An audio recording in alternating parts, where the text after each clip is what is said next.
ሰላም ሰላም ውድና የተከበራችሁ ቻናል ቤተሰቦች እንዴት ናችሁ? ደህና ናችሁ ወይ? እኔ ደህና ነኝ፣ እግዚአብሔር ይመስገን። ዛሬ እንግዲህ እውነቴን ነው የምላችሁ በጣም ገርሞኝ ነው ማለት የመጣሁት። ምንድን ነው እሱ ብትሉኝ እንግዲህ ያው ሰሞኑን እንደምናየው ነገር ሁሉም ነገር በቃ በጣም ከባድ ነበረ፣ በጣም እንትን ነበረ። እንዲሁም አልተኛንም ሁላ ማለት ነው። እውነቴን ነው የምላችሁ እና በጣም እኔ እንጃ ምን ብዬ እራሱ መናገር አለብኝ አላውቅም። ብቻ ግን እግዚአብሔር እንግዲህ ወጥቶ ከመቅረት ይጠብቀን ነው ብለው እውነት ለመናገር እና በጣም ከባድ ነበረ። ብቻ ግን እናንተ ጋር እንዴት ነበረ ያለው ነገር እንዴት ነበረ? እኛ ጋር ግን በጣም የሚከብድ ነገር ነበረ።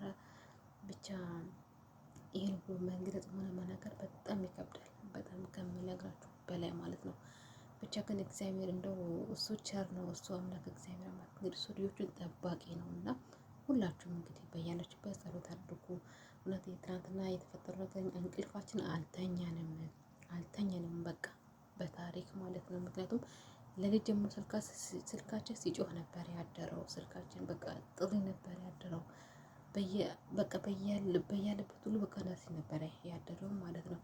እኔ ደግሞ በጣም ነበረ ጭንቅ ያለኝ፣ በቃ እንቅልፍ ራሱ አልተኛሁም። በጣም ስጨናነቅ ነበረ እና ብቻ እግዚአብሔር ይመስገን። እግዚአብሔር አምላክ እሱ ቸር አምላክ ነው እና ተመስገን ነው። የተፈጠረው ነገር ግን ምንድን ነው ብትሉኝ እንግዲህ ቀን አካባቢ ነበረ ስራ ላይ ነበረ ውለን እንግዲህ ወደ ማታ አካባቢ በሚያፈጥሩበት ጊዜ ነበር ይሄ ነገር የተፈጠረው። አላወቅን ነበረ እኛ ማለት ነው። እንደ አጋጣሚ ሆኖ ሰዎቼ ለፈጡር ወጥተው ነበር ወደ ውጭ ማለት ነው። እንግዲህ ሲመለሱ ነው እኔም ስራዬን ጨርሼ ወደ ክላስ እንደገባሁኝ ነው ይሄ ነገር የተፈጠረው ማለት ነው። እኔ ደግሞ በጣም ነው የገረመኝ። እንደ ነገር አይቼም አላውቅም ሰምቼም አላውቅም ነበረ። ከዛ ግን መጨረሻ ላይ ወደ ክላስ ከገባን በኋላ እኔና ሰራተኛ አብራኝ የምትሰራው ወደ ክላስ ከገባን በኋላ ስናዳምጥ በጣም በኃይለኛው ድምፅ አለ፣ በጣም ማለት ነው። ይሄ ነገር ምንድን ነው ብለን ማዳመጥ ጀመርን። ወደ ውጭ ወጣን፣ ቤቱም እንትን ማለት ጀመረ፣ መንቀሳቀስ ጀመረ። በጣም ብዙ ነገር እንትን ማለት ጀመረ። ከዛ ግን መጨረሻ ላይ በቃ ተስፋ ቆርጠን ለመናገር ተስፋ ቆርጠን ወደ ውጭ ወጣን፣ ቆምን፣ እዚህ ያለን ምን አለን ምንም በቃ እንትን ሊልን አልቻለም። ከዛም ወደ ፈጣሪ በቃ መማፀን ጀመርን። ፈጣሪ ሆይ እንደው አንተ ያልከው ይሁን ብለን ወደ እሱ ነው በቃ ማልቀስ የጀመርነው፣ ወደ እሱ ነው መማፀን የጀመርነው። ብቻ እግዚአብሔር ይመስገን።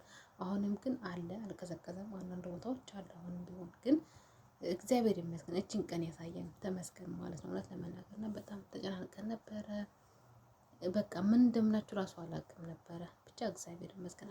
እግዚአብሔር ጠባቂያችን ስለሆነ ይህን ሰዓት እንግዲህ አድርሶናል። ተመስገን ነው የምንለው። በጣም ከባድ ውዝግብ ውስጥ ነበረ ይህ 2 ቀን ማለት ነው። ግን እንግዲህ ፈጣሪ አምላክ ደግሞ እሱ ራርቶልን እሱ ጠብቆን እሱ ደግሞ ከዛ ጉድ አውጥቶን ዛሬ እንግዲህ እችን ቀን አሳይቶናል። ተመስገን ነው ነው። በዚህ አጋጣሚ የሆነ ነገር ሆኖ ቢሆን ኖሮ የሆነ ነገር ደግሞ በቃ ተፈጥሮ ቢሆን ኖሮ ምን ነበረ የምንሆነው? እኛ እዛ ቤተሰብ አለ፣ ልጆች አሉ፣ ብዙ ነገር ጥላን የመጣ ነው እንግዲህ ሰው ሀገር ስንመጣ እና እግዚአብሔር ይመስገን ደግሞ አላሳፈረንም ፈጣሪ ማለት ነው። አሁንም ህይወታችን እሱ ይታደገን፣ እሱ ህይወታችን እሱ ይጨመርበት እግዚአብሔር አምላክ። ሌላ ምንም ነገር የለም። ፈጣሪ ከኛ ጋር ይሁን። እውነት ለመናገር እኔ በጣም ነው የገረመኝ። ትናንትናማ እኔ በህይወቴ አይቼ የማለቀው ነገር ስለሆነ እኔ እንጃ እውነት ምን ብዬ ራሱን እንትን እንደምል አላውቅም።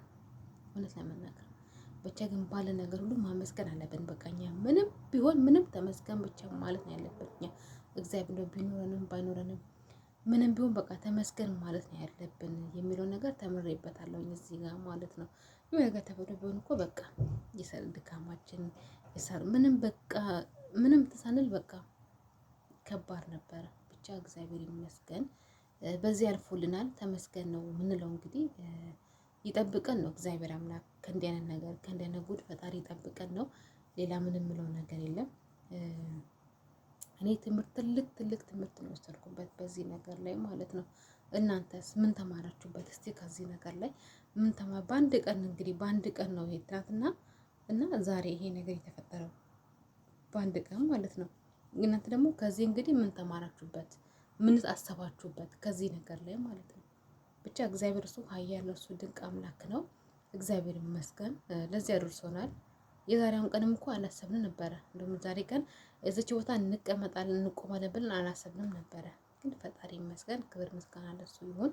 አድርሶናል እዚችን ሰዓት ማለት ነው። እና በጣም ነው ደስ ያለኝ እኔ እግዚአብሔር ይመስገን። እንደውም አላሰብኩም ነበረ እኔ ማለት ነው። በታሪክ አላሰብኩም ነበረ። ግን እግዚአብሔር የተመሰገነ ይሁን። እዚህ ቦታ ደርሰናል። ተመስገን ነው ስለ ሁሉም ነገር። እውነት እኔ የትናንትናው ነገር በህይወቴ አይቼ አላውቅም። በቃ ልክ የሆነ ነገር ሲባል ቤቱ ነበረ እንዲህ የሚንቀጠቀጥ የነበረው ቤቱ ነበረ። እንዲህ የሆነ ነገር ሲባል ቡቡ እያለ ቤቱ የሆነ ድምፅ ነበረው። የሆነ በቃ የሚያስፈራ ነገር ነበረ። ያው ህይወት ማለፍም ቢሆን እኮ በቃ እንደዚህ ነበረ የሰው ልጅ አይደለ?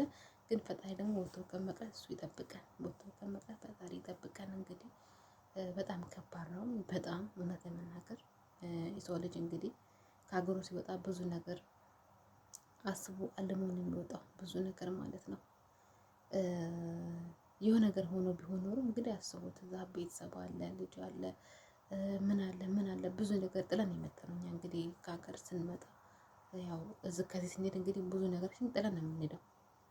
በዚህ አጋጣሚ የሆነ ነገር ተፈጥሮ ቢሆን ኖሮ ምን ሊሆን እንደሚችል እንግዲህ አስቡት እናንተ። እና በጣም ከባድ ነበረ። ብቻ እግዚአብሔር ይመስገን። እንግዲህ ሌሊቱ እንግዲህ አናውቅም፣ ፈጣሪ ነው የሚያውቀው። እንግዲህ ይሄ የቀን ውሏችን ዛሬ ትንሽ ደህና ነበር። እንደውም ጠዋት ላይ በጣም በኃይለኛው ነበረ፣ በጣም ማለት ነው። የሌሊቱን ተውት፣ የቀኑ ራሱ ማለት ነው።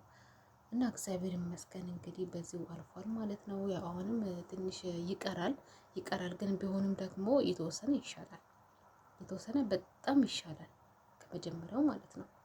እና እግዚአብሔር እንግዲህ ይመስገን ይህን ሰዓት እንኳን መጣችን በእግዚአብሔር ኃይል ነው። እግዚአብሔር ይመስገን ማለት ነው የምወደው። ብቻ ከባድ ነበረ፣ እውነት ለመናገር ከባድ ነበረ። እኔ እንጃ ብቻ ምን ብዬ እንደማወራ አላውቅም፣ እውነት ለመናገር ብቻ ግን ባለ ነገሩ ተመስገን ማለት ነው ያለብን እኛ። ተመስገን ካላለን እኮ በቃ ምንም እንትን አንችልም። ቢኖረንም ባይኖረንም ቢርበን ቢጠማን ምንም ቢሆን በቃ ተመስገን ብለን ፈጣሪን ባለችን ነገር ሁሉ ፈጣሪ ማመስገን አለብን። ፈጣሪ በቃ ማመስገን ያለብን ባለ ነገር ሁሉ ማለት ነው። ብቻ እግዚአብሔር የተመሰገነ ይሁን ማለት ነው። እውነት በጣም ነው እኔ የገረመኝ፣ የትናንትና በጣም ነበር የገረመኝ ማለት ነው። ብቻ እግዚአብሔር ይመስገን ስለ ሁሉም ነገር ቤተሰብ። ብቻ እኔ እንጃ እውነት ከባድ ነው። ብቻ ከባድ ነው እንዲያ ነገር። እግዚአብሔር እንግዲህ እሱ ክብሩ ለሱ ይሁን። እውነት እዚህ አድርሶናል፣ እንግዲህ እዚህ አድርሶናል።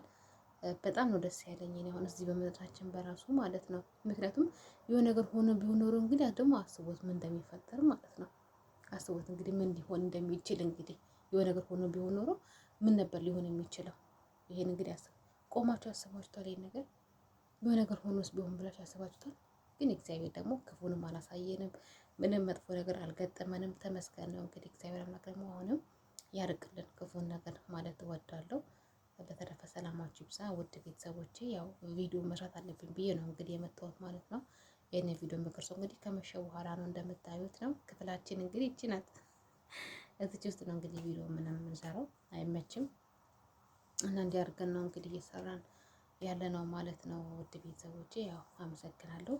እንግዲህ ቪዲዮን እያያችሁ እንግዲህ ሀሳብ አስተያየት ደግሞ ኮመንት ላይ አስቀምጡልኝ ማለት ነው። ኮመንት እያየሁ ደግሞ እኔ ታያታችሁ እመልስላችኋለሁ በኮመንት መሰረት ማለት ነው ውዶችዬ።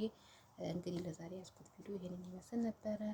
በቀጣይ ቪዲዮ እስከምንገናኝ ድረስ መልካም ጊዜ፣ መልካም ቆይታ ይሁንላችሁ እያልኩኝ እንግዲህ በዚሁ ልሰናበታችሁ ነው ማለት ነው። አዲስ የሆናችሁ ደግሞ ሰብስክራይብ እያደረጋችሁ አበረታቱኝ።